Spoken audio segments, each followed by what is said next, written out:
Do you know what a flea circus is? You mean like a real one? Yeah, they weren't fleas doing circus acts.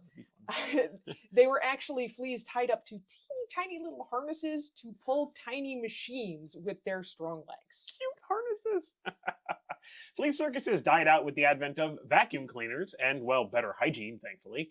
But it does make a pretty fun idea for a game. This is a snap review for Circus Flohcati. Circus Flohcati is a card game designed by Reiner Knizia. It's intended for 2 to 5 players, ages 8 and up, and it plays in about 20 minutes. This version was published by 25th Century Games. So let's talk about the art here. There have been a lot of different versions of this game, from gruesomely cartoony to eerily realistic, but I like this one by JBJ the best. It's got a pretty minimalist outline style. I like it. The fleas are just little white ovals, and the focus is on what they're doing. There are 10 different kinds of performers, and each one has a different colored background. If you have trouble telling some of the backgrounds apart, you can always look for the title of the performer or the watermark in the background. Each of these 10 performers has a different letter watermarked on the background of the card. The 9 action cards in the game have a striped watermark and no flea. Instead, they have a sort of suggestion of a clown with a bowler hat, some facial features, disembodied hands and feet, showing you what the special action does. Frankly, I think that's kind of perfect for this game. So let's talk about how this one works, the mechanics. The concept behind Circus Flohcati is really simple. You're collecting the best performer you can from the 10 different types. So let's dive into how that actually works. On your turn, you may either take a card from the line of face-up cards, or you can flip cards face-up from the deck, one at a time. If you're flipping cards out, you may stop after any flip and choose any of the face-up cards that are available. Unless you flipped out a card that is the same performer type, same color, as another card that's in the line. If that happens, discard the duplicate card you just flipped over, and your turn is immediately over. Wah, wah. If you reveal a special action card, do its action immediately, then discard it and end your turn. At the end of your turn, you may choose to reveal a set of 3 identical numbers from your hand called a trio. You play these out in front of you. Playing a trio gets you 10 points at the end of the game, but you no longer have those cards in your hand. The game can end in one of 2 ways. Either the deck runs out and the current player completes their turn, or a player calls a gala show during their turn, and that immediately ends the game.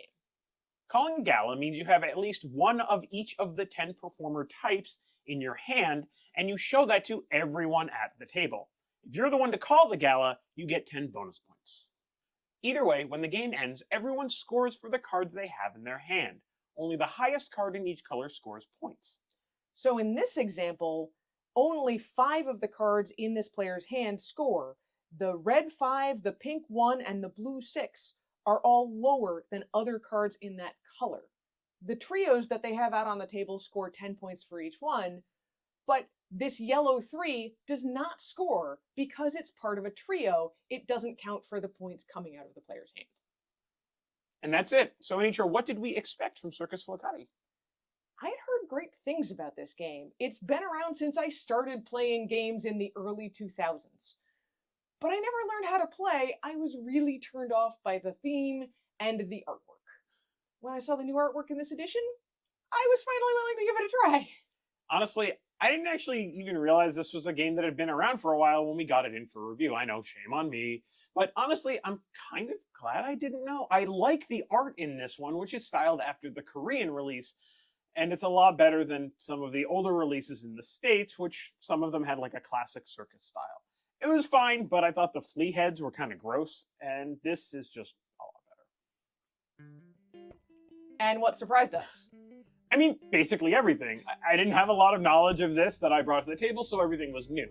The name doesn't really mean anything. Flo is flea in German, I guess. Yeah, so it's Flea Circus. Yeah, but Kati's whatever. I don't know. But I was surprised and impressed at how simple this game was while being simultaneously incredibly fun to play.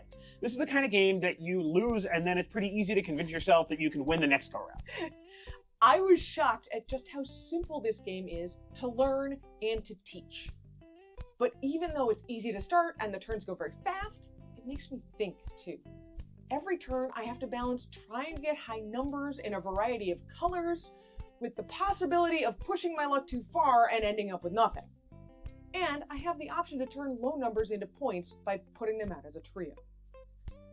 So do we recommend this game? Well, we have really enjoyed Circus Flohcati. We recommend it for families to play together. It's really simple to get started and the games go really fast, even though there are hard decisions of when to take a card and when to flip more of them out. Our older son, who normally shuns overly simple games, has really enjoyed this one, and I've even caught him teaching it to a bunch of his friends. We're gonna rate Circus Flohcati 4.5 fleas out of 5. And that's Circus Flohcati In a snap. Circus Flohcati is a card game designed by Reiner Knizia.